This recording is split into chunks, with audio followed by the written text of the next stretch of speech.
Så er vi kommet til beachvolley, og jeg vil i dag snakke lidt om særligt bakkerslaget, om hvordan det skiller sig ud,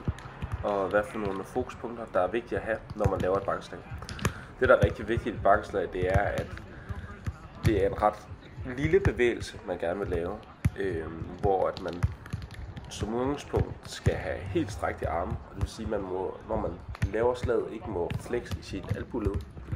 Og så vil vi også gerne have en relativt lille arbejdsbevægelse omkring skulderledet, men at vi faktisk fokuserer på at komme rigtig godt ned i benene og få lavet et godt bakkeslag, som vi kan se her, og så får det med en ret helt strakte arme, og så det er meget af benene, der kommer til at lave bevægelsen på bolden. Og så når vi laver bakkeslaget, så kan det også nogle gange være en fordel at have det ene ben lidt foran, så vi har en god, stabil fundament at lave det her bakkeslag ud fra. Så det allervigtigste, når vi laver det her bakkeslag, det er, at vi ikke laver en fleksion i vores albuled, og at det ikke er vores skulder, der laver alt arbejdet, men at det kommer fra benene af, når vi laver et bakkeslag. Yes!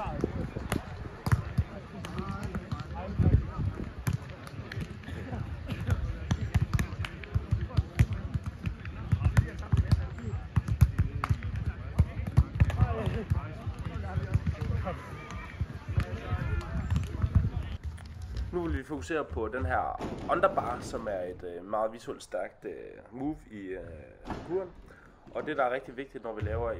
en underbar, det er, at vi har en god fart, som er ligesom ret afgørende for det her. Og det, der er vigtigt, når vi laver underbaren, det er, at vi for det første sætter af på et ben, så vi har kommer hurtigt frem. Og så er det rigtig vigtigt, at vi får båret os sammen og laver en fleksion i vores knæ og hofteled, som vi ser her. Og så når snart vi er kommet op og er klar til at kunne strække ud igen, så laver vi et kip i vores hofteled, som gør, at vi laver en bevægelse fremad. Og så i samtidig med det, vi laver bevægelsen, laver vores kip, så kan vi trække med vores arme, som gør, at vi får maksimeret vores fart ud af det her spring, så vi også lander på et ben, og derved kan fortsætte vores vej videre igennem terrænet.